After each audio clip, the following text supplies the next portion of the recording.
보이더라 이거예요. 사람은요 어떤 마음을 가지고 사느냐에 따라서 생김새도 달라진다는 거예요.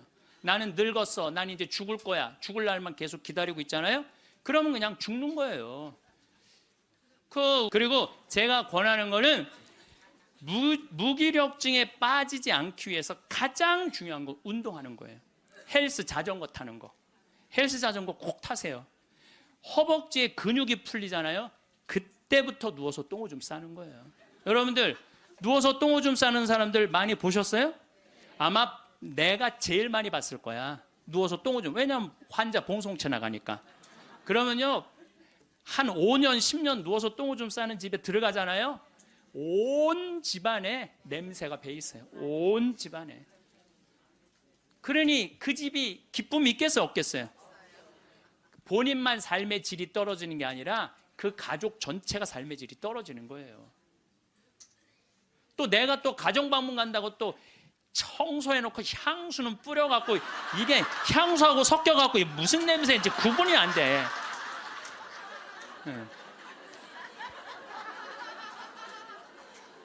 그리고 여기 80 넘으신 분들 가운데 자식이 전화 안 한다고 섭섭해하지 말아요. 자식이 전화 안 한다고. 당연히 잊어먹을 때도 돼요. 그 나이 되면은.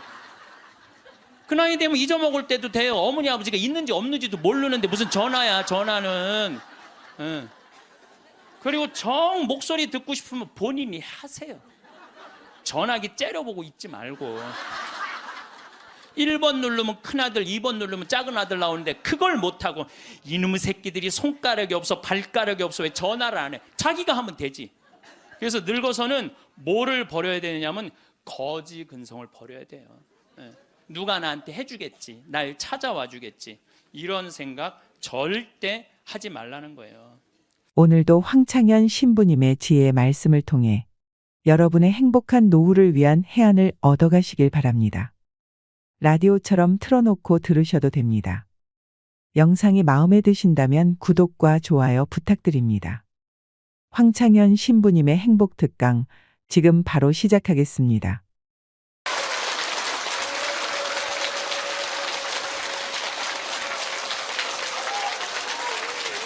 네, 감사합니다. 시작 기도 바치고 강의 시작하도록 하겠습니다. 예전에는 40살, 50살까지 살 때는 치매가 뭔지, 노년의 외로움이 뭔지도 모르고 살았어요. 그런데 이제는 70, 80, 100, 110살까지 살면서 점점 사는 게 재미가 없어져요. 그래서 나이가 들면은 뭐가 드느냐면 무기력증이 든다고 말씀을 드렸어요. 여러분들 사는 게 재미가 하나도 없고 무기력증에 빠지면 그 다음에 오는 건 우울증이에요. 이제 병으로 발전해요. 우울증이 오고 나면 그 다음에 오는 건 자살밖에 없어요. 그래서 우리나라 그 할머니들 65세 이상 할머니들 그 우울증을 조사해 보면은 부부가 같이 노년에 살면 우울증이 21% 온대요.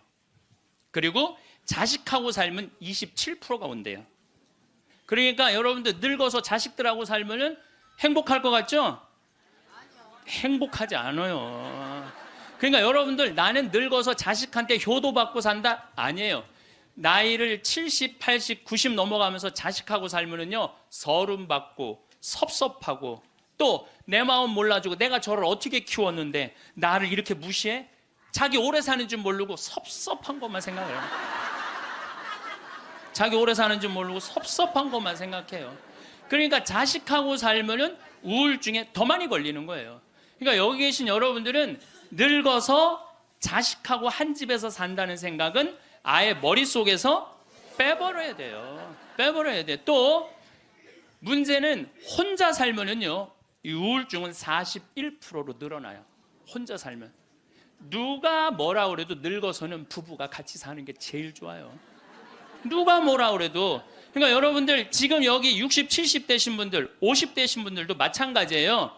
내가 지금 자식 걱정하고 뭐 며느리 걱정하고 손자 걱정하고 손녀 걱정할 때가 아니라니까요. 네.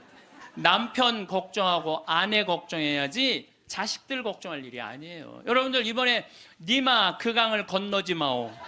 그거 보셨어요? 네, 보셨죠?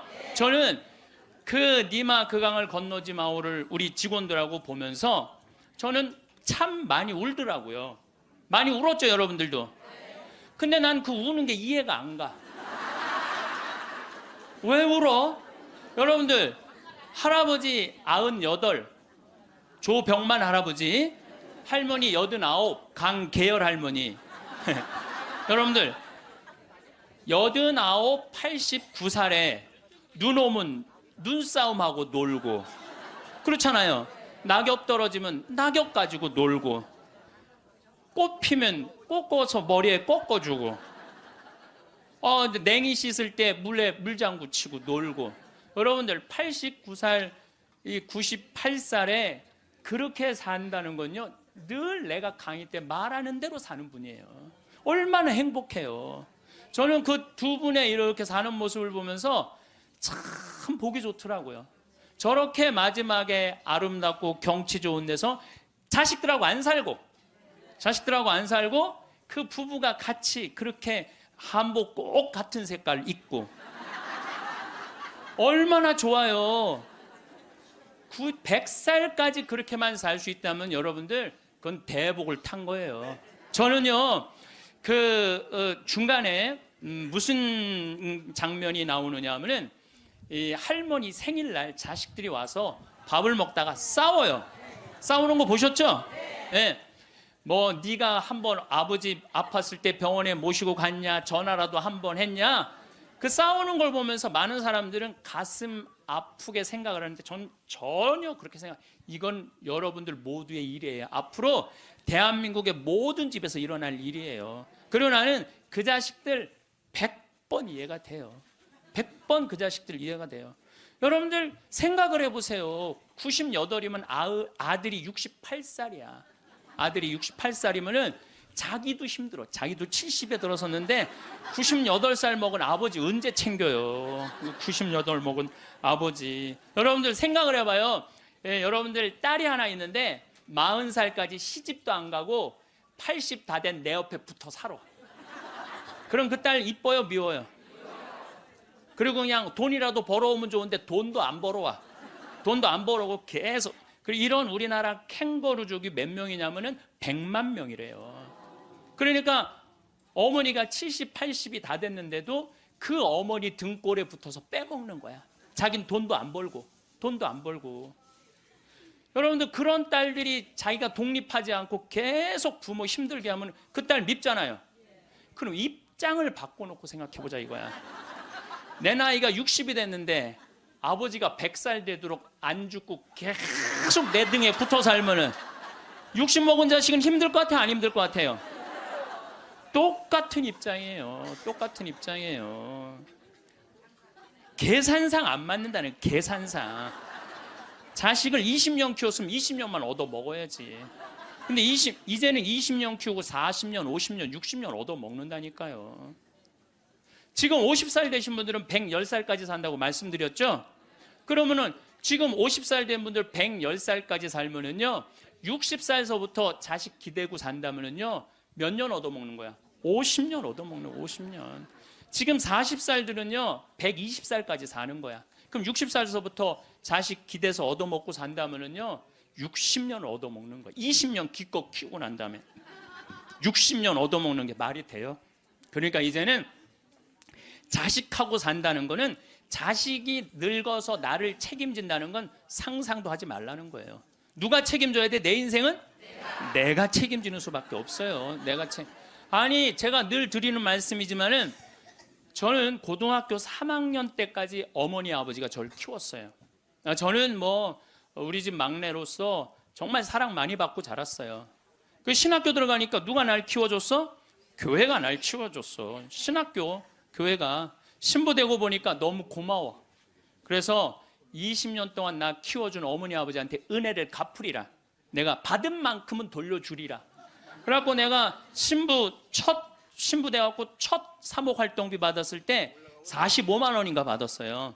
그 24년 전에요. 어머니 25,000원, 아버지 25,000원 용돈 드렸다니까요. 그렇게 20년 동안 한 달도 안 빠지고 용돈 드렸어요. 4년 전에 끝났어. 4년 전에 계산 끝났어요. 그런데도 어머니 아버지가 갈 생각을 안 하네. 아버지 85, 어머니 83인데 너무 정정하신 거예요. 근데 저는 괜찮아요. 왜냐하면 여러분들, 저는 사실은 어머니 아버지를 전 참 많이 사랑해요. 이제는요, 자식이 효도로 부모를 모시는 시대는 끝났어요. 자식이 부모를 얼마나 사랑하느냐가 결정적이에요. 너무 사랑하면 보고 싶잖아. 자꾸 같이 있고 싶고. 사랑은 그거 아니에요? 보고 싶고 같이 있고 싶고. 그러니까 아버지가 85이 돼도 어머니가 83이 돼도 항상 머릿속에는 시간만 되면 아버지, 어머니 보러 가고 싶다. 이 생각을 좀 갖고 있어요. 이건 효도의 차원이 아니에요. 사랑의 차원이지. 그러니까 나는 또 어머니, 아버지가 살아있는 게 좋아. 왜냐하면 어머니, 아버지 죽으면 아무도 없잖아요. 마누라가 있어, 자식이 있어, 누가 있어. 어머니, 아버지 죽으면 끝인데.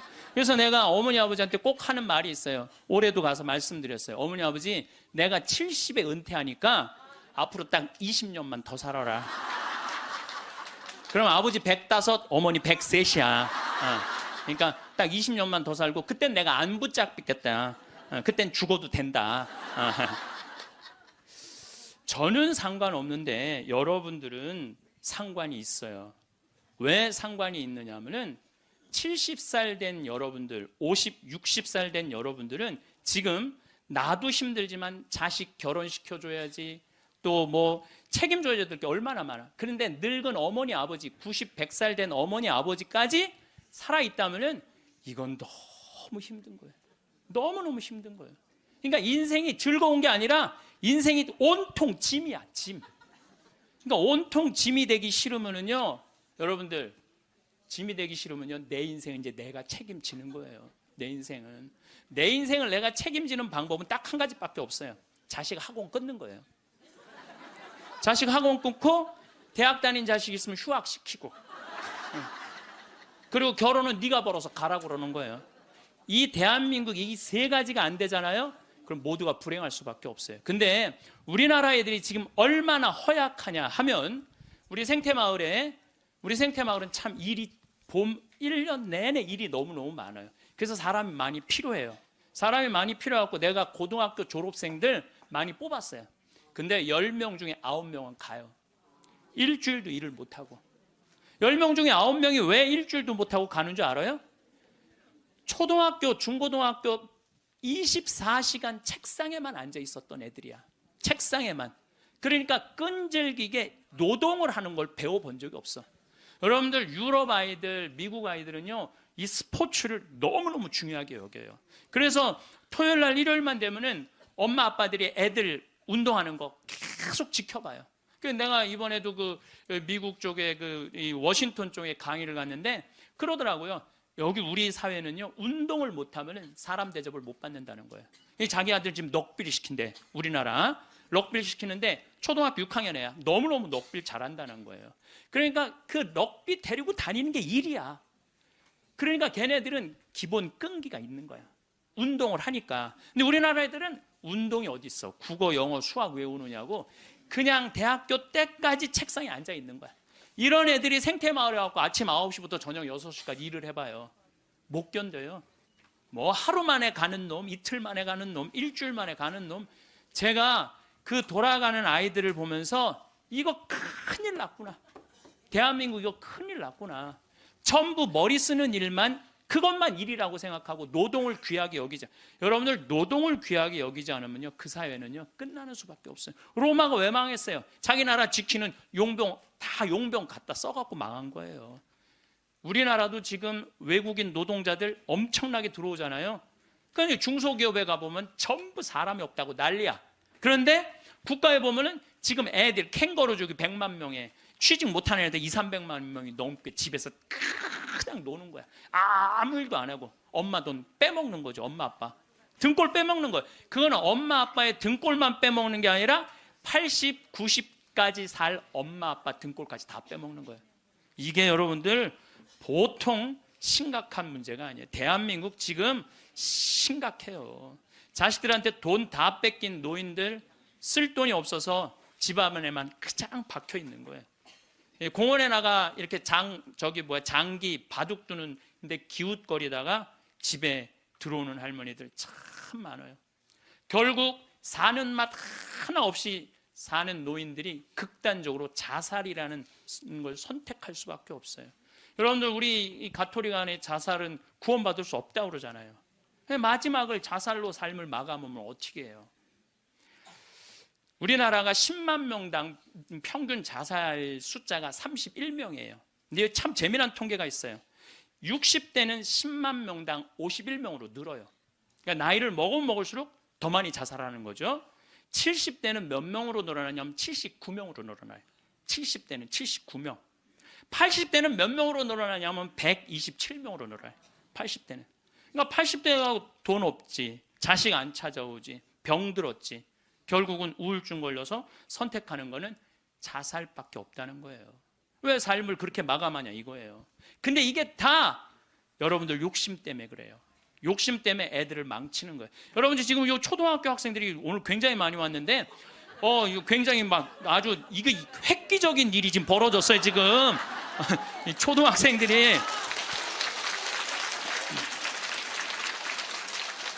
쟤네들이요 선행학습을 학원에 가서 한 번 하고 집에서 숙제하고 그리고 학교 가면은요 선생님이 가르치는 게 재미가 하나도 없대요. 세 번째 공부하니까. 세 번째 그러니까 선생님이 존경스럽지가 않은 거야. 그래서 쟤네들이 학교 다니는 게 재미가 하나도 없는 거예요. 여러분들, 학교 다니는 게 재미가 없는 애들이 나중에 어떻게 될 것 같아요? 컴퓨터 게임에 빠지는 거예요. 근데 그게 선행학습이 누구 때문에 벌어지는 거냐? 대한민국의 부모들 때문에 그래요. 내만 1등 시키고 싶은 이 욕심, 이게 대한민국을 병들게 하고 아이들 병들게 하고, 그것만에 거기에 학원비 들어가는 건 내 노년의 이 연금을 다 쏟아붓는 거야. 그래서 마지막에는 자살을 선택할 수밖에 없어요. 대한민국이 건강해지려면요, 제가 농담으로 하는 얘기가 아니에요. 학원 끊고 대학 휴학시키고 지금 저기 집에서 노는 놈들 전부 공장에 취직시켜갖고 일시켜야 돼요. 그래야지 대한민국 건강하게 살아가요. 여러분들도 살 끼고 자식들도 살 길이 그거예요. 여기 어느 외로운 노인의 글이 하나 있는데 참 모든 인생이 다 들어있어서 제가 여러분들한테 한번 읽어드릴게요. 3년 전 마누라가 세상을 떠난 뒤 나는 외로움을 견디다 못해 함께 살자는 아들의 청을 받아들였다. 여러분들, 지금 할머니 할아버지들 집에서 할머니 할아버지들 보면 많이 싸우죠. 많이 싸우죠.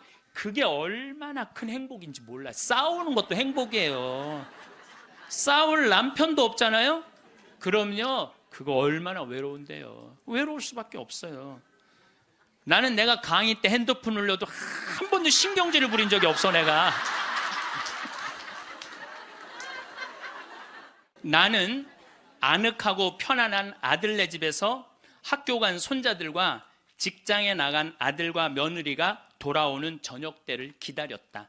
그러니까 자식 집에 들어가서 살아도요 혼자인 거예요. 혼자인 거예요. 아이들이 있어 집안 분위기가 활기찰 것이라고 기대했지만 손자 녀석들은 학교에서 돌아오자마자 늘 숙제하느라고 바빴다. 공부하느냐고 할머니 할아버지랑 놀아줄 시간 없다는 얘기예요. 하루에 한 번 저녁 시간에 온 식구가 모였는데 식사 분위기는 대체로 딱딱했다. 가끔 어린 손자가 학교에서 일어난 일을 얘기하며 깔깔대면 제 어미가 할아버지 앞에서 떠들면 못 써 하고 야단을 쳤다. 사실 나는 녀석들이 짓거리는 일이 즐거웠는데 말이다. 차를 마실 때라도 두런두런 이야기를 나누면 좋으련만 아들이 아버님 늦었습니다. 이제 그만 주무시지요 하고 말하면 나는 잠이 오지 않아도 내 방에 가야 했다. 감옥이죠, 감옥. 바깥에 나가고 혼자 있을 수도 없고 자식하고 산다고 행복한 게 아니라니까요. 그러던 어느 날 이웃 노인 몇 사람과 오래간만에 즐겁게 마작을 하다가 시간 가는 줄 몰랐다. 그러다 저녁에 퇴근한 며느리에게 그 노인들 식사를 같이 부탁했는데 며느리가 진수성찬을 차려올렸다. 그런데 이튿날 아침이었다. 아들이 미리 말도 없이 손님을 청하면 어떡하냐면서 앞으로 그러지 마세요라고 말했다. 언젠가부터 나는 자주 배가 고팠다. 금방 밥을 먹어도 또 배가 고팠는데 냉장고에 내가 먹을 만한 간식이 없었다. 그래서 나는 매일 늙은 행상한테서 만두를 3상자씩 사 먹었다. 그 뒤로는 뱃속이 편안했고 하루 종일 목소리를 쓰지 않는 나로서는 만두 장수와 이야기 나누는 일도 즐거웠다. 여러분들 늙으면은요, 이 만두 장사랑 얘기 나누는 것도 즐거워. 나하고 누가 말만 해줘도. 그래서 우리 생태마을에 전화해갖고 할머니들요, 무지하게 통화 오래 하는 할머니들 많아요. 어느 날 만두 장수는 내게 줄 거스름돈이 모자라 나중에 며느리를 통해서 돈을 건네주었는데, 며느리는 아버님이 이렇게 직접 사다 드시면 사람들이 우리가 아버님을 잘 돌보지 않는다고 생각할 거예요 라고 말했다. 그렇게 2년이 흘렀다. 갈증이 나고 자주 오줌이 마려운 증세가 더 심해져 병원에 갔더니 당뇨병이라고 했다. 아들은 너무 많이 드셔서 그 병에 걸린 겁니다 라고 말했다. 며칠 뒤 내 몸은 회복됐지만 마음은 뒤숭숭했다. 그러다 문득 마누라 장례식 때 보고 여태 만나지 못한 친구가 생각났다. 그때 친구는 장례식장에서 양로원 생활이 즐겁다고 했다. 같은 연배의 늙은이들과 산책도 하고 요리도 하고 밤 늦게까지 얘기도 나눈다며 만족한 표정을 지었다.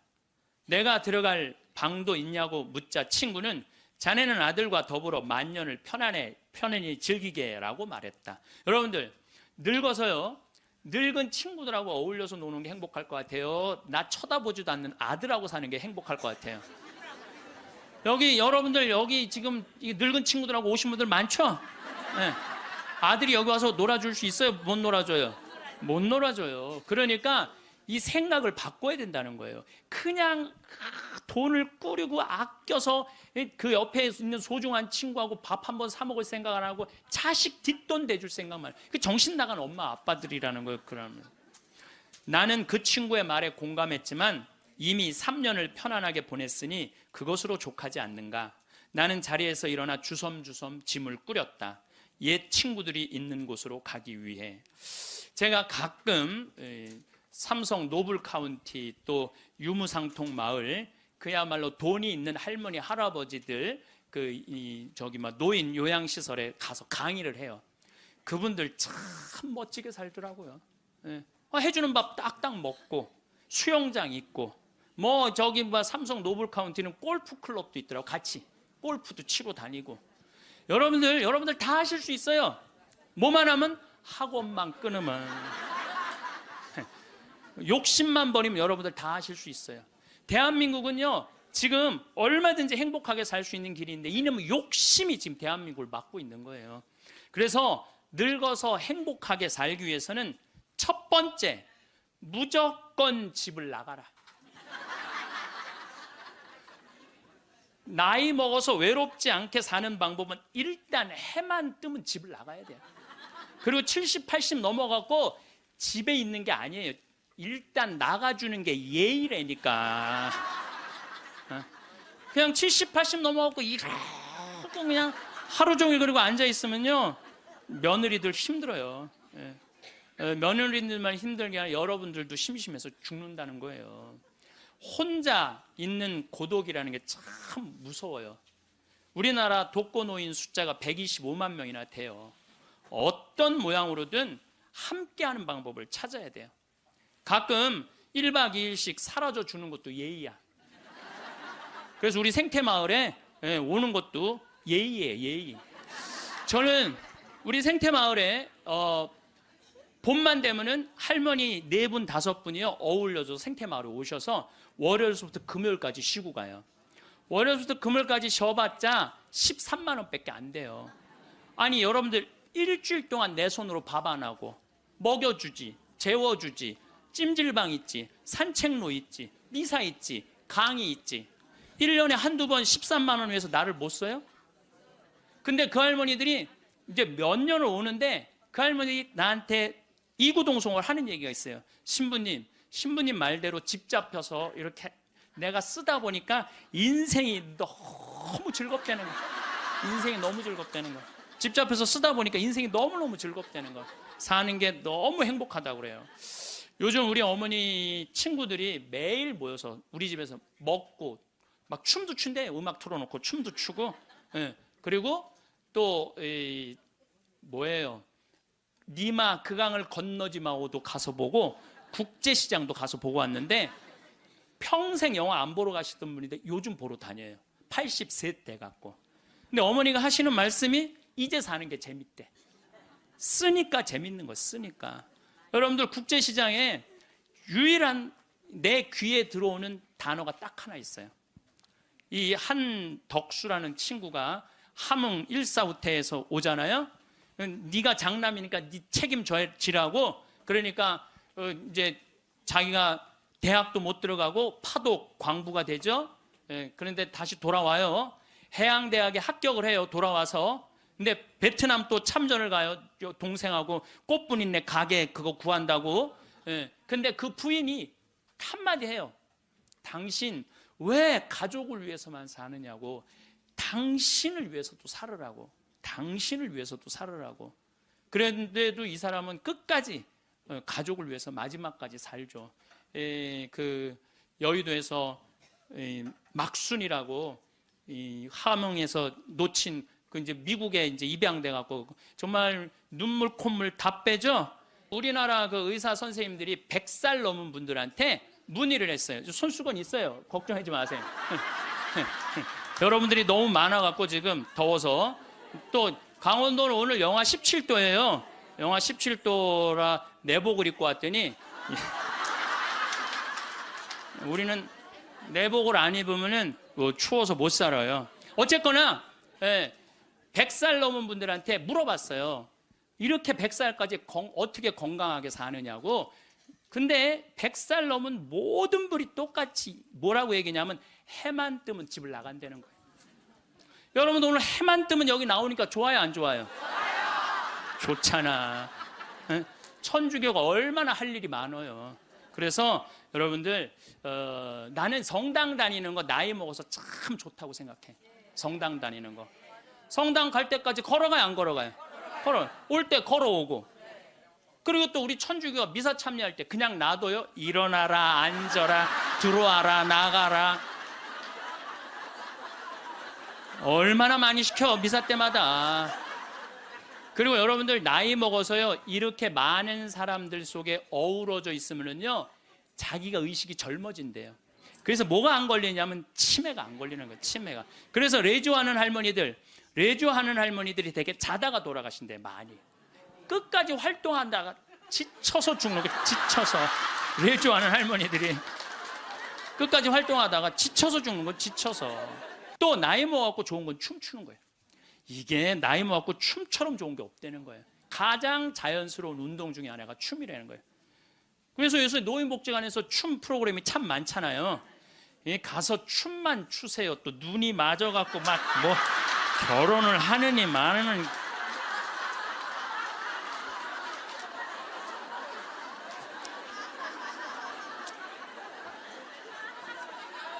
돈 쓰는 거 아깝다고 72%의 돈 쓰는 거 아깝다고 72%의 할머니 할아버지들이 아무것도 안 해서 집에만 있는다는 거야. 우리나라에 지금 72%의 할머니 할아버지들이 돈 쓰는 거 무섭고 아깝다고 아무것도 안 하고 집에서 있는다는 거예요. 그런데 이 중에 45%는 극빈자예요. 극빈자라고 그러는 거는 정말 어려운 분들이 우리나라 OECD 국가 중에 노인 가장 가난한 나라가 우리나라예요. 이것도 참 슬픈 일이에요. 왜냐하면 우리나라가 정말 잘 사는 나라거든요. 여러분들 우리나라 잘 사는 나라인지 모르세요?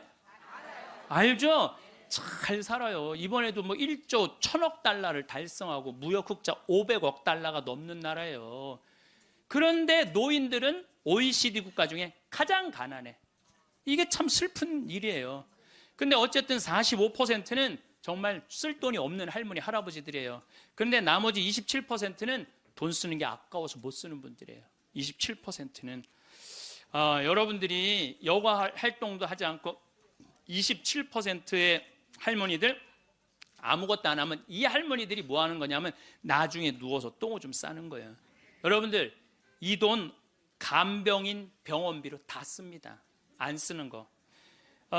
한국인이 평생 살면서 남성이 의료비로 얼마를 쓰냐면 7,400만 원을 쓴대요. 여성이 몇 퍼센트를 쓰냐면 8,700만 원을 쓴대. 여성이. 그러니까 그러니까 여자들이 남자보다 1,300만 원을 더 쓰는 거예요. 그런데 왜 더 쓰느냐 하면은 오래 살아서 더 쓰는 거야. 아, 똑똑하시네. 예. 오래 살아서 더 쓰는 거예요. 그런데 4,300만 원, 65세 이상이 8,700만 원 중에 4,300만 원을 65세 이상 쓴다는 거예요. 그러니까 늙어서 병원비를 다 쓰는 거야. 늙어서 병원비를 다 쓰는 거야. 이 돈, 내가 보기엔 이 돈 4,300만 원 가지고 수영장 다니고 헬스장 다니고 놀러 다니는 대로 쓰고, 그런 분들 돌아가실 때 그냥 지쳐서 죽는 거예요. 그런 분들이. 제 생각에는 여러분들 운동 헬스장 요즘 7만 원 내지 8만 원 해요. 그럼 그 헬스장만 다녀도요 50년 다닐 수 있어요. 50년. 병원비 다른 거 말고 여러분들이 쓰는 병원비를 가지고만 해도 50년 헬스장 다닐 수 있어요. 자, 이제 헬스장 얘기를 좀 할게요. 제가 왜 헬스장을 굉장히 중요하게 여기느냐 하면은 나이를 먹어서는요 근력 운동을 해야 돼요. 40살이 넘어서부터 몸에서 1%씩 근육이 빠져나가요. 1%씩 근육이 빠져나가면은 80살 되면 거의 다 빠져나가는 거예요. 그럼 뭐만 남아? 뼈만 남는 거예요. 뼈만 남으면 그 다음 뭐 하는 거야? 눕는 거예요. 그래서 그 근육을 보충해 주려면 고기도 일주일에 한 번은 먹어야 되고, 또 헬스장. 자, 신부님 저 돈이 하나도 없어요. 신부님은 맨날 돈 있는 사람 얘기만 해요. 여러분들 우리 평창은요, 평창 종합운동장에 건강증진센터가 있는데, 헬스장이 있는데 무료예요. 무료. 이게 우리 평창만 무료가 아니라 여러분들 주위에 무료 헬스장 널려 있어요. 그러면은 아침에 나가갖고 헬스장 가면은요 젊은 사람도 구경할 수 있고, 내 몸에 맞게만 하면은요 1시간, 2시간 얼마든지 시간 보낼 수 있어요. 그 옆에 목욕탕 딸려 있으면 목욕탕. 그리고 저녁에 집에 들어오면은요 자지 말라 그래도 쓰러져서 자요. 예, 자지 말라 그래도 쓰러져서 자요. 근데 문제는 뭐냐면은 할머니들 중에 이런 분들이, 신부님 나이를 먹으니까 잠이 안 와.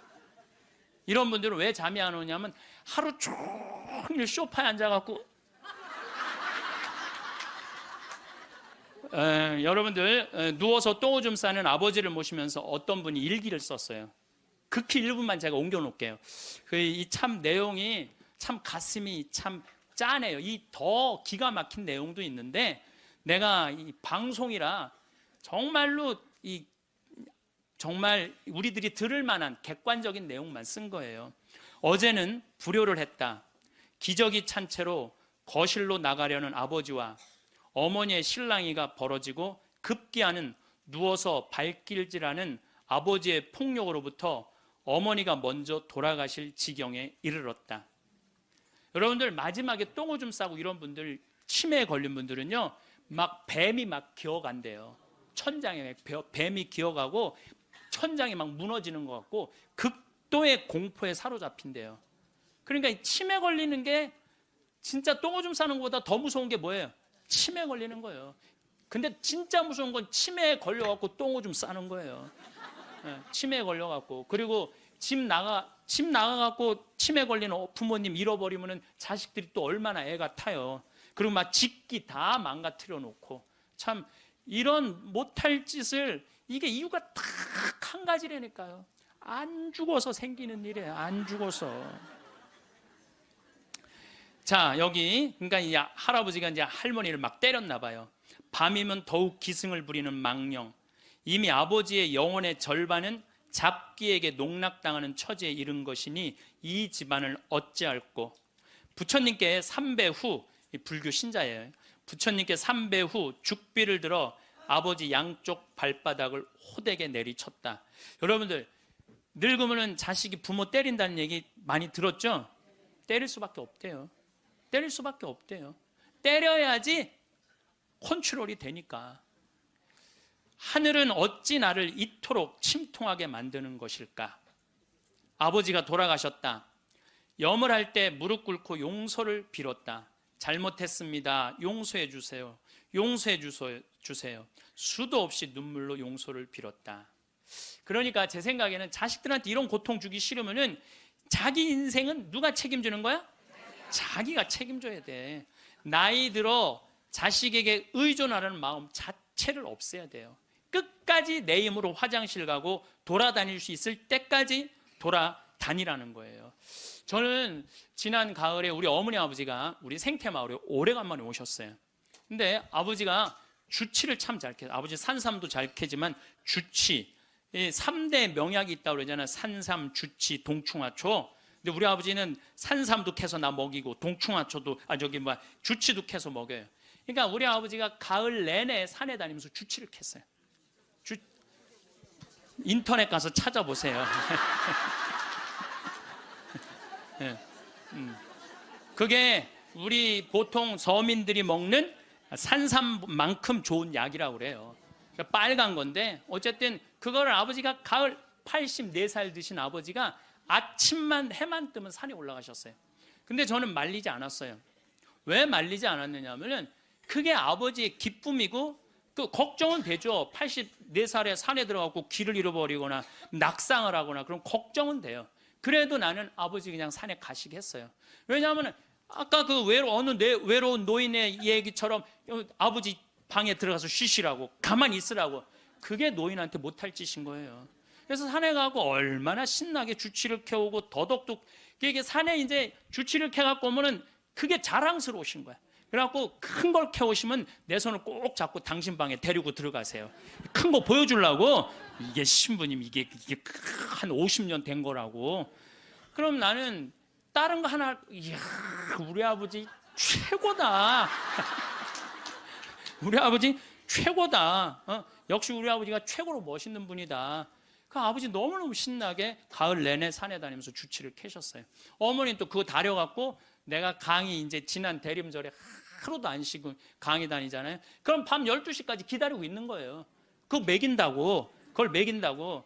아버지는 산에 가서 큰 죽을 둥살둥 주치 캐러 다니고 어머니는 또 밤 12시까지 그걸 다려놓고 아들 강의 끝나면 먹이려고. 근데 저는 한편으로는 늙은 분들을 너무 고생시키는 거 아닌가 이런 생각이 드는 반면 아니다. 저러다가 차라리 지쳐서 돌아가시는 게 낫다. 그래서 내가 어머니 아버지한테 올 봄에는 아까 명동에 와서 그 신발을 이렇게 신발 가게에 보면서 내년엔 올 봄에는 신발을 좀 더 가벼운 걸 사드려야 되겠다. 산에 더 다니시게. 지금은 의학의 눈부신 발전으로 도래한 초고령화 사회입니다. 인간에게 주어진 기나긴 시간은 과연 축복일까요? 저주일까요? 무병장수와 불로장생은 인간의 오랜 꿈입니다. 그러나 장수가 당연한 시대에는 오래 사는 것보다 장수의 질이 중요합니다. 오래 사는 것에 만족하는 게 아니라 연장된 인생을 어떻게 보낼지가 중요해지기 때문이죠. 60대에는 40명 중 1명 정도였다가 80대에는 3명 중 1명꼴로 앓는 이 병은 과연 무엇일까요? 바로 인지장애입니다. 다시 말해 이 숫자는 기억을 잃어가는 인구의 비율인 셈이죠. 이처럼 인지장애는 70대에 이르면 갑자기 증가하기 시작해서 80대에는 60대보다 12배나 많아집니다. 인지장애가 발생하는 이유는 여러 가지가 있겠지만 60, 70대에 어떻게 살았는지와 깊은 관련이 있습니다. 열심히 일하고 배우면서 뇌 운동을 게을리하지 않는 삶의 방식이 인지장애를 앓을 확률을 낮춰줍니다. 이렇게 본격적인 노인으로 진입하는 관문인 80세의 벽을 수월하게 넘는다면 더욱 오랫동안 건강하게 살 수 있는데요. 100세 인생의 마지막 단계인 80세 이후의 20년을 아름답게 보내기 위해서는 그에 앞선 20년인 60, 70대의 인생이 매우 중요합니다. 이 시기의 몸과 마음 관리가 이후 30년의 삶을 결정하기 때문입니다. 여러분들도 지금까지의 생활 습관을 조금만 달리하면 인생 최고의 30년을 맞이할 수 있는데요. 오늘은 70세의 정답이라는 도서를 바탕으로 죽지 않는 인생 100년이 된 현실에서 건강한 노후를 위해 어떻게 대응해야 할지 알려드리겠습니다. 먼저 첫 번째, 나이 들수록 외모에 신경을 쓰셔야 합니다. 심리치료법 중에 행동을 변화시켜서 감정을 조절하는 행동치료라는 방법이 있습니다. 흔히 알고 있는 인지치료와 대응하는 개념으로 이전과는 다른 새로운 경험을 시도하거나 낡은 습관을 바꿔서 마음을 치료하는 방법입니다. 이는 60에서 70대 노인이 젊어지는 방법으로도 딱 들어맞습니다. 기분이 좋지 않을 때 억지로라도 화장을 하고 머리를 다듬으면 마음이 한결 나아집니다. 보통은 행동보다 마음이 먼저라고 생각하기 쉽지만 때로는 마음이 행동에 지배를 받습니다. 다시 말해 예쁜 옷을 입거나 보톡스로 주름을 펴는 등 외모에 신경을 씀으로써 감정까지도 조절할 수 있습니다. 따라서 고령자일수록 외모 관리가 중요합니다. 반대로 노인임에도 외모에 신경을 쓰는 사람은 대체로 건강합니다. 요양원에는 보통 출장 미용사가 정기적으로 찾아와서 커트와 파마, 염색 등의 유료 서비스를 진행하는데 직원들에게 물어보면 이러한 서비스를 이용하는 사람들은 대체로 인지장애 단계가 낮고 진행 속도도 더디다고 합니다. 두 번째, 의사의 말을 주의해야 합니다.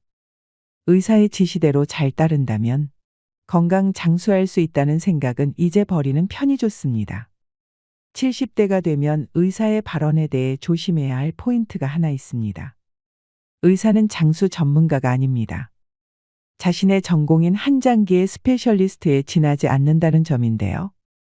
원래 의사나 임상 교수들이 말하는 몸에 좋다는 말은 자신의 전문 장기에 좋다는 것을 의미합니다. 순환기내과 의사가 콜레스테롤 수치를 낮추라고 말하는 것은 심근경색으로 죽는 사람이 줄기 때문이죠. 그러나 실제로 콜레스테롤의 저하는 면역 기능을 저하시킵니다. 이는 역으로 암으로 사망하는 사람이 증가한다는 의미와도 같습니다. 전체적으로 보면 콜레스테롤이 높은 사람이 비교적 장수한다는 조사 결과가 다수 나와 있으며 그 반대는 거의 없습니다. 호흡기내과 의사는 호흡기 건강을 위해, 소화기내과는 소화기 건강을 위해 환자를 진찰하고 있는 것에 불과합니다. 의사가 몸에 좋고 나쁘다고 말하는 것은 자신이 전문으로 하는 장기에 있어서 좋은지 나쁜지를 말하는 것뿐입니다. 즉, 장수를 위한 전문적인 의사는 없습니다. 인간의 몸 전체를 보고 어떻게 하는 것이 몸에 좋고 어떻게 하면 몸에 나쁜지 말해주는 의사는 거의 없다는 말인데요. 40대, 50대에 심근경색이 되어 돌연사하고 싶지 않다면 이러한 스페셜리스트 의사에게 진찰을 받는 것도 의미가 있을 것입니다. 순환기내과 의사에게 진찰을 받는다면 심각한 심장 질환을 예방할 가능성은 있습니다. 하지만 70대가 되면 신체의 모든 장기의 활동력이 떨어집니다. 어떤 장기의 스페셜리스트의 말만 그대로 받아들이면 진찰받고 있는 장기는 좋아져도 다른 장기에 지장이 생깁니다. 결국 몸 전체에 손상을 입는 일이 발생할 가능성이 있습니다. 꼭 필요하다고 단언할 수 없는 수술이나 치료를 할 필요는 없습니다.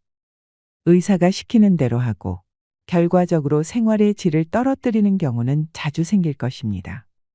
최악의 경우 어쩌면 수명을 단출시킬 수도 있습니다. 그렇게 되지 않기 위해서라도 70대가 되면 의사의 말을 액면 그대로 믿어서는 안 됩니다.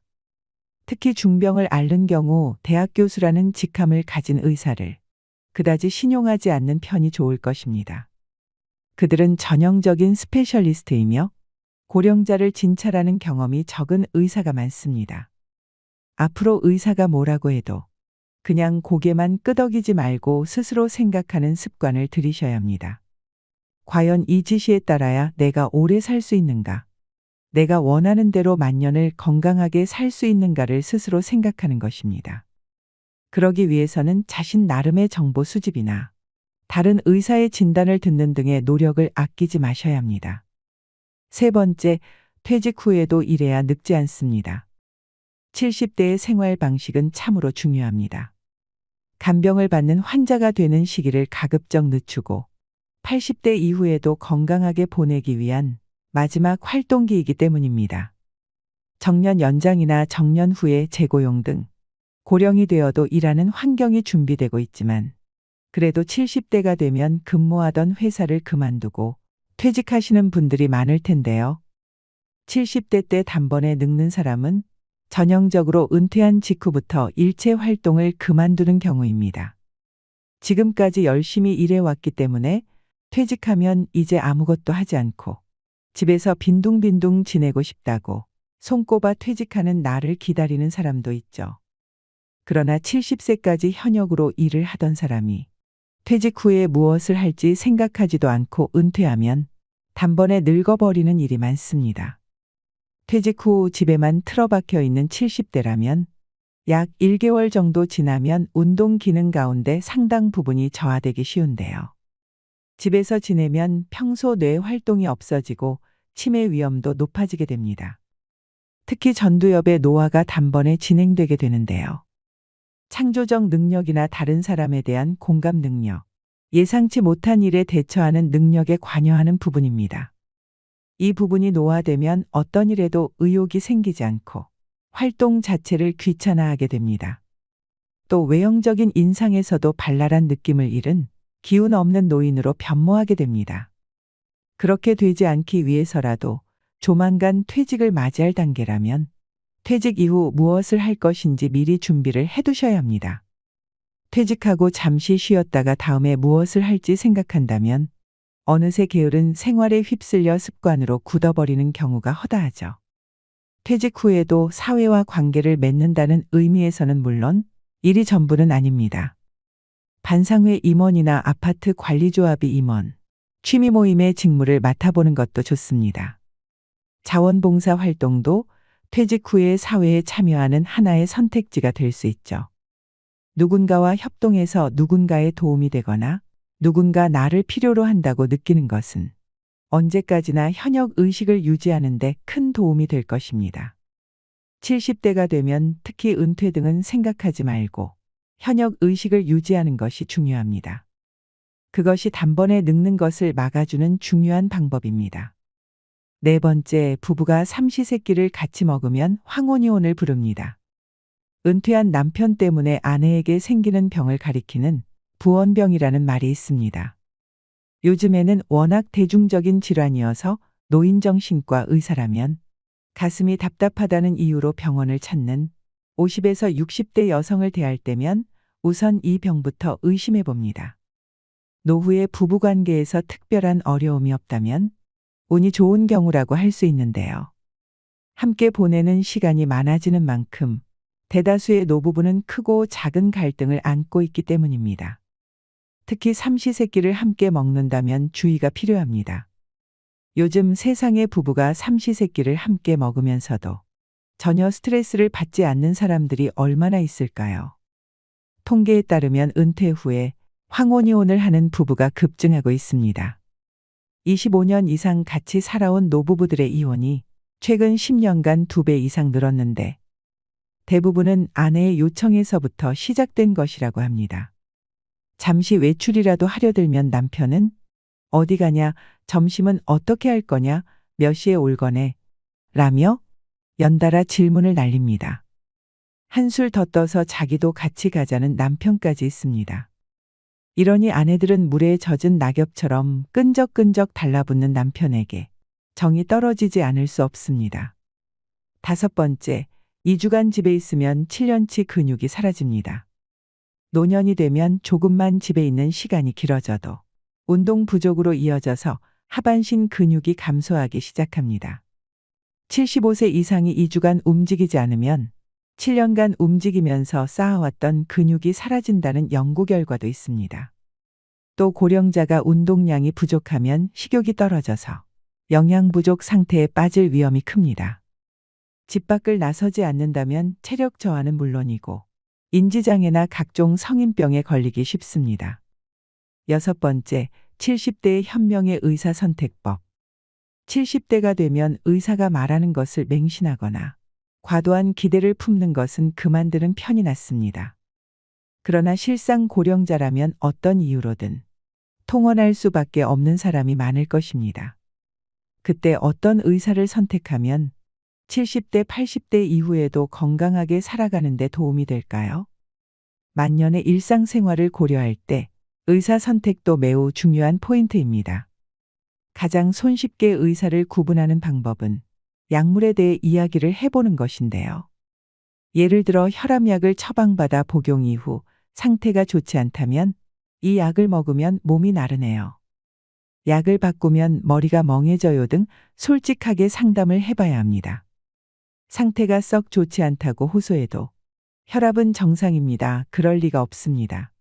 약 끊고 죽고 싶지 않잖아요 라며 상대해 주지 않고 처방해 준 약을 다시 생각해 주지 않는 의사라면 지금부터라도 그 의사에게 진찰을 받으시면 안 됩니다.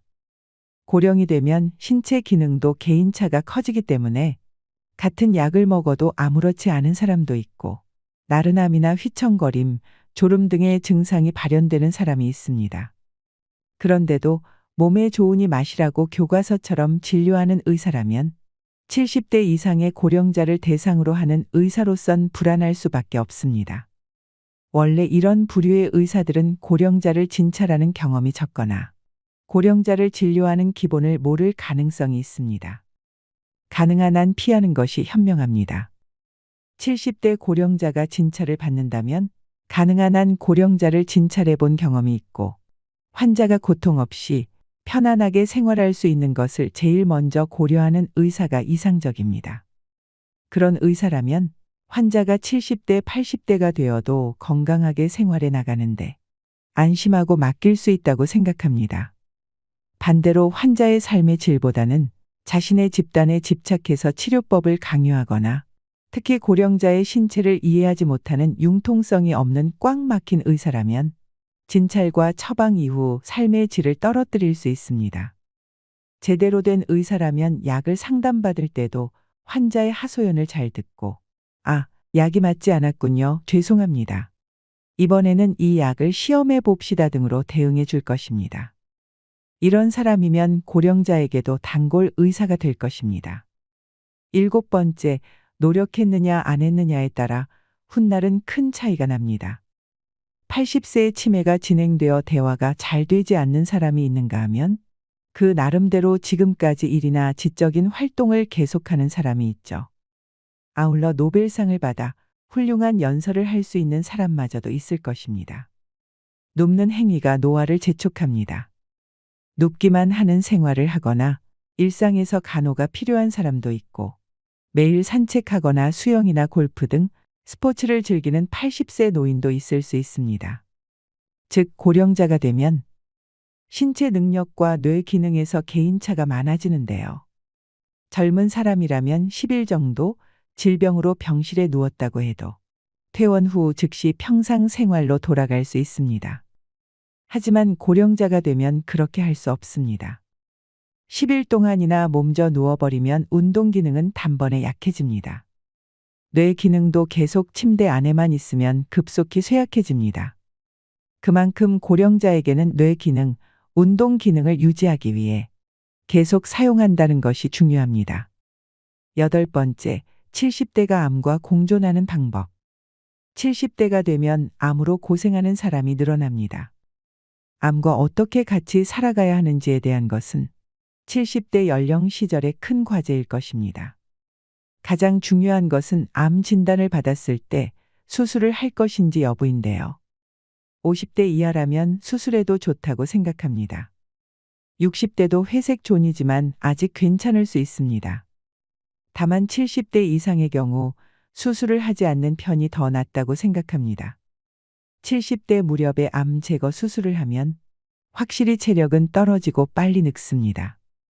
만약 소화기계 암이라면 수술이 잘 되어도 영양장애가 수반됩니다.